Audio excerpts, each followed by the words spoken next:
কৃষ্ণের লীলাগুলোর মধ্যে সবচেয়ে কঠিন, সবচেয়ে ভুল বোঝা লীলা হলো তার নীরবতা।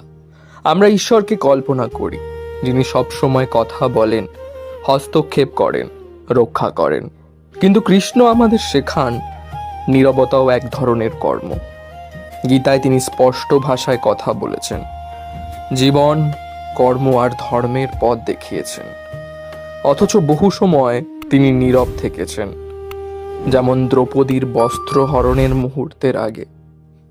সেই নীরবতা ছিল উদাসীনতা নয়, ছিল অপেক্ষা।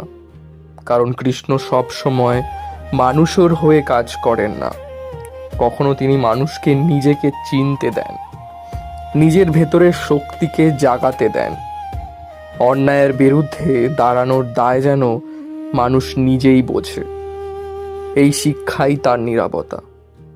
কৃষ্ণের নীরবতা বলে দেয়, ঈশ্বর সব দুঃখ তৎক্ষণাৎ সরিয়ে দেন না, কিন্তু পথ দেখান। যখন মানুষ শেষ পর্যন্ত নিজের সব অহংকার ছেড়ে তার দিকে হাত বাড়ায়, তখনই নীরবতা ভেঙে যায়। এই কারণেই কৃষ্ণের নীরবতা দুর্বলতা নয়, এটাই তার সবচেয়ে গভীর লীলা। রাধা রাধা।